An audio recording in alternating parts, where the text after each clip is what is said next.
my god. You're so awesome, Lawrence Lim. It's Lawrence Lim with the W. May binata na laging dedeposito ng 100,000 piso sa kanyang bank account halos araw-araw. Isang araw, tinanong siya ng sexy at magandang bank manager na si Miss Chloe, "Sir, saan galing ang lahat ng perang ito?" Napanalunan ko po sa sugal," sagot ng binata. Walang sinumang nananalo ng ganyan kalaking halaga ng tuloy-tuloy sa sugal," sagot ni Miss Chloe. "Gusto mo ng patunay? Pustahan tayo ng 5,000 piso na kaya kong halikan itong kanang mata ko mismo." "Imposible yan, pero sige, tatanggapin ko," sagot ni Miss Chloe. Inalis ng binata ang kanyang pekeng mata, hinalikan ito at ibinalik. "Oh, di ba? Talo ka po. Pakiabot na lang ng 5,000 piso ko," sabi ng binata. Naiinis, nagdesisyon si Miss Chloe na muling makipagpustahan at humingi ng rematch kinabukasan. "Sige po, pustahan tayo ng 3,000 piso na kaya ko dilaan ang mga tenga ko," sabi ng binata. Sinuri ni Miss Chloe ng mabuti ang mga tenga ng binata at nakitang totoo ang mga ito, kaya pumayag siya. Inalis ng binata ang kanyang pekeng dila at dinilaan ang kanyang tenga. Kinabukasan, humiling si Miss Chloe ng isa pang rematch, pero ayaw na niya nang may halong daya ang pustahan. "Sige, pustahan tayo ng 10,000 piso na may tattoo ka sa puwet mo," wika ng binata. "Hoy sir, wala no!" sigaw ni Miss Chloe na biglang hinubad ang kanyang damit at ipinakita ang kanyang puwet upang patunayan na walang tattoo ito.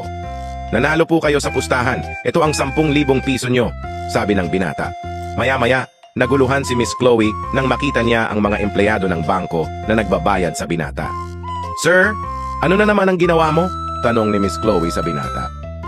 Ngumisi ang binata at sumagot, "Nakipagpustahan po ako sa kanilang lahat ng tig 10,000 piso kada isang tao na magpapakita ka sa akin ng puwet mo."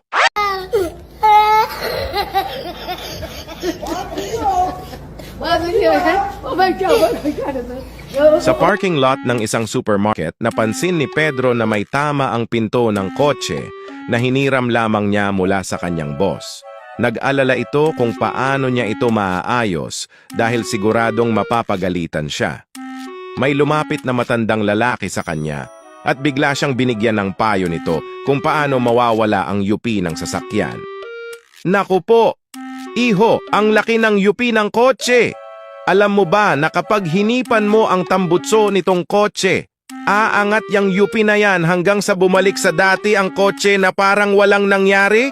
Napaisip si Pedro, ngunit hindi rin nagtagal ay sinunod din ang payo ng matanda kung kaya nagsimula siyang ilapat ang kanyang nguso sa tambutso ng kotse at hinipan ito ng malakas.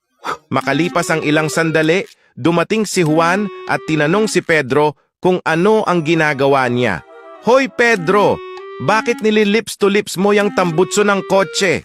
Huminto ng sandali si Pedro sa pag-ihip at sumagot, Kasi nayupi itong pintuan ng sasakyan ni boss.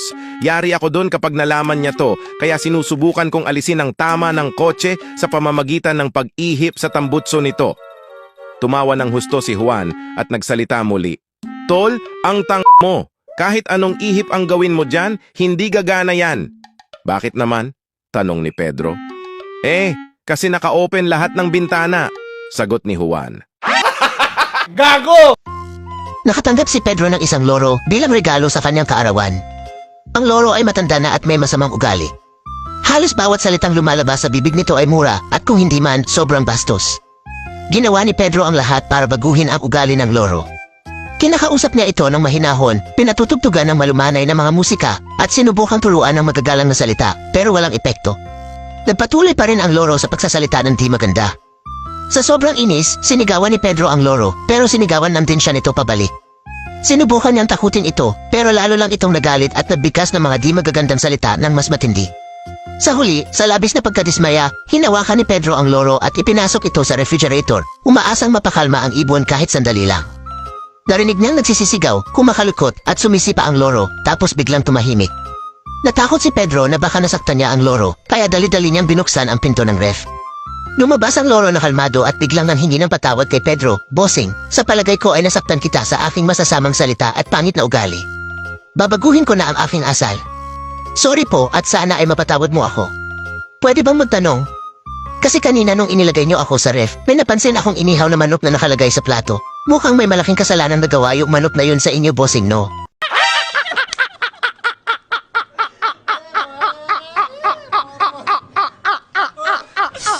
Pumanaw ang asawa ni Maria at nagdadalamati ito ng sobra.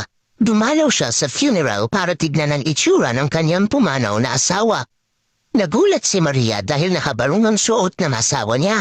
Nilapitan niya ang funeral parlor. Kuya, pwede po bang papalitan ang suot ng asawa ko? Dahil ang huling-hiling niya sa akin ay suotin siya ng formal na damit, nakacoat at may necktie. Sumagot ang funeral parlor. Sorry po ma'am, papalitan ko na lang po. Medyo nanyumo ang funeral parlor dahil mahabang proseso na naman ang gagawin niya. Kinabukasan, bumalik si Maria sa funeral para tignan ulit kung napalitan na ba ang damit ng kanyang pumanaw na asawa. Pagbukas ng kabaong may nakita niya na nakacoat at necktie na ang asawa niya. Tuwang-tuwa si Maria dahil nasunod ang gusto niya. Tinanong niya ang funeral parlor. Wow, kuya, bagay sa kanya ang suot. Paano mo napalitan ng mabilis? Sumagot ang funeral parlor. Kahapon kasi ma'am, sakto na may dumating din na babae at pumanaw niyang asawa. Ayaw ni Mrs. na nakacoat and tie ang asawa niya, gusto nakabarong. Kaya yun ang ginawa ko. Agad nang miti si Maria dahil nasunod ang gusto niya, nagsalita si Maria. Pero ang bilis mo palitan, paano mo ginawa? Sumagot ang funeral parlor. Madali lang Mrs., pinagpalit ko lang yung gulo. Isang babae ang namatay at napunta sa langit. Pagdating niya sa tarangkahan ng langit, may anghel na naghihintay sa kanya. Anong kailangan kong gawin para makapasok? Tanong ng babae. Kailangan mo lang mag-spell ng isang salita, sagot ng anghel. Hindi naman para mahirap. Anong salita ang kailangan kong spell? Spell mo ang word na love. Labis na natuwa ang babae at agad niyang na-spell, L-O-V-E. Tuno mo ang anghel at binuksan ang tarangkahan. Lumipas ang maraming buwan at isang araw ay lumapit ang anghel sa babae. Pwede ba ikaw na muna ang magbantay ng tarangkahan na yun? Tanong ng anghel. Pwede naman, sagot ng babae, at pamwesto siya sa tarangkahan. Habang naroon siya, lumapit ang isang lalaki, ang kanyang asawa. Po, mahal ko, anong nangyari sa iyo at nandito ka na agad? Tanong ng babae. Mahal, talagang nawasak ako nung nawala ka. Nalugmok ako sa matinding depresyon na hindi matalo-talo. Noong nasa aksidente ka, hindi ako makatulog, hindi makakain. Wala akong nagawa kundi madalamhati, sagot ng lalaki. Sana naman ay nakapagpatuloy ka sa buhay at nakalimutan ang sakit ng pagkawala ko, takonsuelong sabi ng babae. Sa totoo lang, may nurse na nag-alaga ng mabuti sa iyo, pati na rin sa akin. Naging malapit kami sa isa't isa, at sobrang natulungan niya ako. Sa huli, pinakasalan ko. Oh my God. I heard a rumor through the grapevine so bold. Lawrence Lynn got a million stories untold. From green jokes, conspiracies, and edits with flair. You gotta follow him, baby, if you dare.